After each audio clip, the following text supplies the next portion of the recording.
Are you tired of stepping into a freezing car during those cold winter mornings? Or hopping into a steamy hot vehicle in the middle of summer? Introducing StartX, your ticket to an effortless remote starting solution for your vehicle. Adding remote start functionality to your vehicle has never been easier.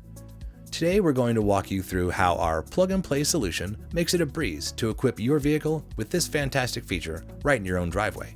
Visit the StartX website at www.remotestartx.com. Click in the search bar where it says Enter Vehicle, then type in your vehicle information, year, make, and model.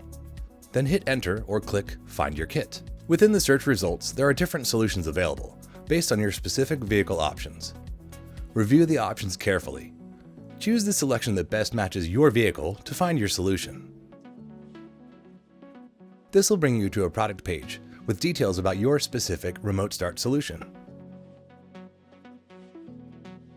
The link titled "Click here to order on Amazon" will take you directly to your remote start solution.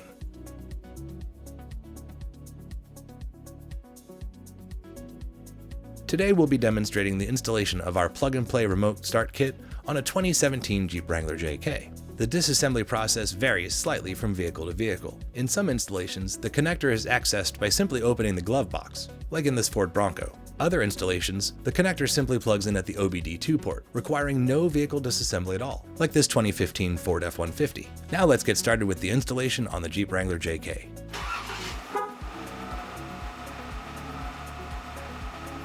Begin by lowering the steering wheel to its lowest position.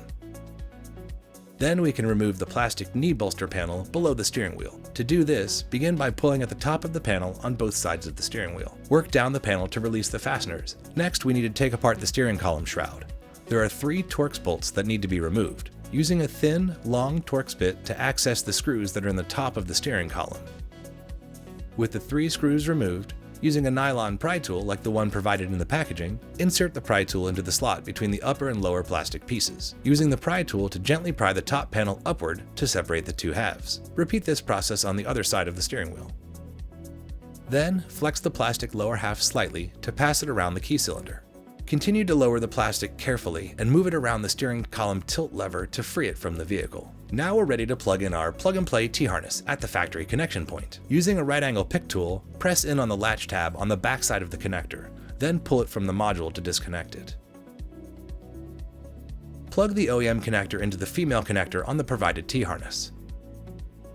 If you bend the connector toward the latching tab, it'll make it easier to plug into the back of the vehicle's immobilizer.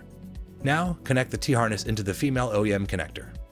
Now we're ready to program the module. Press and hold the programming button. While holding the button, plug in the black connector. The LEDs will begin to illuminate. When only the blue LED is illuminated, release the programming button. Now, plug in the remaining connectors into the module. Insert the key into the ignition and turn it to the on position. Do not start the vehicle. Wait for the blue LED to begin to flash consistently. Then, turn the key off and remove it. When the blue LED is flashing, press the lock button on the OEM key fob. The LED will now turn off, confirming that it has been learned. Now we can hide the remote start module inside the dash of the vehicle and secure it to the OEM wiring using zip ties. Now we simply reassemble the steering column and the dash in the reverse order of when we removed them. For more detailed instructions and tools needed for your vehicle, please refer to the manual included with your kit. And we're done with our installation, and we're ready to enjoy our new remote start function.